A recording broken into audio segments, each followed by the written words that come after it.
Doctor Shivaji Kalge हे विजयी झालेले आहेत आणि त्यांच्या विजयात सिंहाचा वाटा आहे तो देशमुख बंधूंचा। आपल्यासोबत आहेत लातूर ग्रामीणचे आमदार धीरज विलासराव देशमुख। भैया, सर्वप्रथम तुमचं अभिनंदन, तुम्ही काँग्रेसचा गेलेला गड हा परत मिळवला नाही, अतिशय आनंदाचा, उत्साहाचा, जल्लोषाचा वेळ आहे।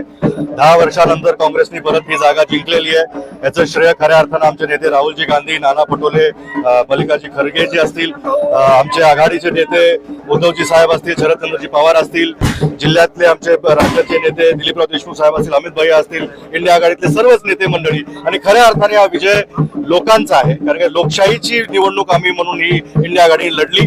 लोकांनी त्याच्यावर आशीर्वाद दिलेला आहे। काँग्रेसचा प्रत्येक कार्यकर्ता, आघाडीचा प्रत्येक कार्यकर्ता, महाविकास आघाडीचा प्रत्येक कार्यकर्ता जीवाचं रान करून ह्या निवडणुकीमध्ये तो फिरला, लोकांपर्यंत गेला। काँग्रेसचं गॅरंटी कार्ड त्यांनी लोकांपर्यंत घेऊन गेलं, त्याचे महत्व त्यांना समजवलं आणि लोकांना ती बाब पटली आणि लोकांनी आशीर्वाद इंडिया आघाडीच्या मागे उभा केला। त्याचा मनस्वी आनंद होतोय। कुठल्या मुद्द्यावर मतदारांनी साथ घातली असं तुम्हाला वाटतं? शेतकऱ्यांचा मुद्दा असेल, बेरोजगारीचा मुद्दा आहे, संविधान धोक्यामध्ये होता, या सगळ्याच मुद्द्यांवर लोकांनी आम्हाला आशीर्वाद दिल्यासारखं वाटतं। कारण देशभरामध्ये जी गॅरंटी आहे की आपलं सरकार आल्यानंतर आपण लोकांना काय देणार आहोत, नोकरीची गॅरंटी असेल, गृहलक्ष्मी योजना असेल, महागाई कमी करण्याची गॅरंटी असेल, शेतकऱ्यांचा जीएसटी मिटवण्याची गॅरंटी असेल, या सगळ्याच विषयावर लोकांनी आपली ही निवडणूक स्वतःची समजून याच्यामध्ये सहभाग नोंदवला आणि मोठ्या फरकानं इंडिया आघाडी आणि इंडियाचे जे निकाल सगळ्या देशभरात येत आहेत, कुठेतरी लोकशाही जिवंत आहे आणि भारताची लोकशाही जो आदरणीय बाबासाहेब आंबेडकरांनी आम्हाला संविधान दिला, त्या संविधानाची ताकद लोकांनी व्यक्त करून मतपेटीमधून दाखवलेली आहे। आणि ते सर्वांनाच कळालं चित्र की कोणी काही जरी म्हणलं म्हणजे लोकांच्या मनात आहे तेच खऱ्या अर्थानं होतं आणि तेच ह्या भारताचं भविष्य आहे। आणि त्यांच्या भविष्यासाठी ही निवडणूक असल्यामुळं त्यांनी त्यांचा मताचा कौल मतपेटीतून व्यक्त केल्याबद्दल मी भारताच्या जनतेचे आभार व्यक्त करतो। 2014ला 2.5 लाख, 2019ला 2,89,000 एवढी मोठी लीड तोडून हा विजय झालेला। खऱ्या अर्थानं जी परिस्थिती गेली 10 वर्ष होती, जे लोक त्रस्त होते, जे आशेने जे सरकार लोकांनी तिथं बसवलं होतं, त्याच्याकडून जे आपल्या आशा निराशा मध्ये परिवर्तन होतात, भरमनिराश होतो, कोणी तुम्ही म्हणलं आम्हाला फसवलं गेलं आणि लोकांनी आपला राग मतपेटीतून व्यक्त केला आणि तेच या निकालाच्या माध्यमातून आपल्याला दिसून येतं। तुम्ही दोघं बंधू, अमित भैया असतील, तुम्ही असाल, तुम्ही तर सगळ्या मतदारसंघात फिरलात, तर अख्खं देशमुख कुटुंब सुद्धा प्रचारात रंगलेलं लातूर लोकसभेत बघितलेलं नाही। हे लातूर जिल्हा काँग्रेस कुटुंब आहे, काँग्रेस आणि आघाडीचं कुटुंब म्हणून आम्ही सर्वजण या निवडणुकीमध्ये अंग झोकून काम केलं। कारण की खऱ्या अर्थानं देशाच्या लोकांचं आपलं काहीतरी देणं लागतं, त्यांच्या अधिकारासाठी, हक्कासाठी कोणीतरी लढलं पाहिजे, त्यांचे मुद्दे घेऊन कोणीतरी रस्त्यावर उतरलं पाहिजे, त्यासाठी आम्ही सर्वजण, फक्त त्या कुटुंबापुरती मर्यादित नव्हती निवडणूक।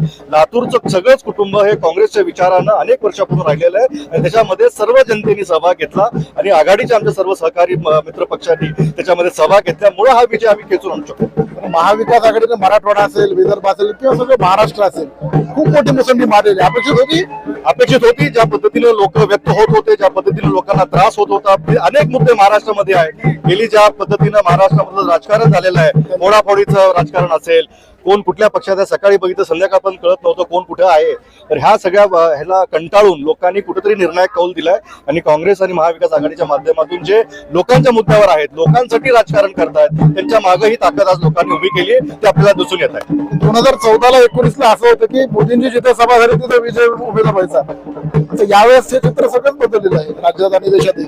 लोक जिथे जिथं त्रासले होते आणि लोकांनी ते विचार केला की ज्या पद्धतीने आशा असते की आपल्या पंतप्रधानांची सभा आपल्या भागात होतीये, की 10 वर्ष आपण काय केलं हे लोकांना अपेक्षित असतं ऐकायचं, ते त्यांच्या सभेतून, त्यांच्या रोड शो मधून, त्यांच्या भाषणातून लोकांना ते सापडलं नाही आणि लोकांना वाटलं की आपल्याला जे सांगितलं होतं त्याचं काही मिळत नाहीये, ते काही दिलं नाही आणि पुढे काय मिळणार आहे याची जेव्हा आशा निराशामध्ये परिवर्तन झाली, त्याच्यामुळे लोकांनी आपला राग त्यांच्याबद्दलचं त्यांना नाकारलेला आहे। लोकांनी समजून घेतलं पाहिजे, त्याही पक्षांनी समजून घेतलं पाहिजे की ज्या पद्धतीने ते निवडणूक लढले होते 400 पार आणि आजचा जो काय आकडा येतोय त्याच्यामध्ये कम्प्लिटली ह्या देशांनी त्या विचाराला, त्या नेतृत्वाला नाकारलेला आहे।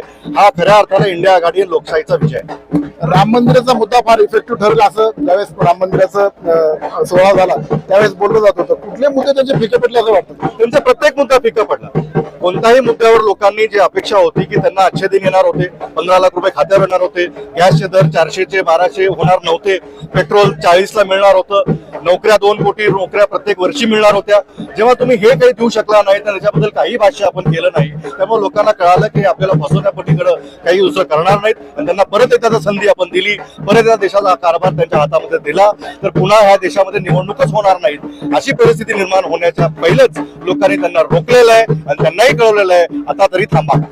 देशमुख बंधूंचं वर्चस्व वजन हे महाराष्ट्राच्या राजकारणात आहे, काँग्रेस पक्षात आहे. या जागेमुळे ते अधिक वाढले. नाही, या सगळ्या गोष्टी पक्षाच्या नेतृत्वाने ज्या काही जबाबदारी आम्हाला दिल्या होत्या, आम्ही आमदार असो, अमित भैया महाराष्ट्राचे नेतृत्व करतायत, ज्या जबाबदारी आम्हाला दिल्या होत्या, ही जागा जिंकणं आमच्यासाठी फार महत्वाचं होतं. तो विजय आम्ही आमच्या पक्षाला आज भेट देतोय आणि पक्षाच्या नेतृत्वाने येणाऱ्या काळामध्ये जी काही आमच्यावर जबाबदारी ते टाकतील ते आम्ही स्वीकारून त्या जबाबदारी काम करू. लोकांसाठी आम्हाला काम करायचं, त्यासाठी आम्ही इथं आहोत. विधानसभेच्या निवडणुकीची रंगीत तालीम होती ही तुमच्यासाठी. आता ते तुम्ही ठरवायचंय. शेवटी तुम्ही आता अंदाज बांधणार आहात, तुम्ही आता पुढे काय ट्रेंड सेट करणार आहात. एक ट्रेंड तुम्ही सेट केला होता, एक ट्रेंड आम्हाला मिळत होता, पण तो ट्रेंड लोकांनी नाकारलेला आहे. तर येणाऱ्या निवडणुकीचा ट्रेंड हा लोकांनी ठरवलेला असेल आणि ते माध्यमांनी त्याची दखल घ्यावी की लोक काय म्हणतात. लोकशाहीमध्ये ते फार महत्वाचं आहे. स्टुडिओमध्ये नाही, लोकांची निवडणूक लोकांच्या मतदान पेटीत होते.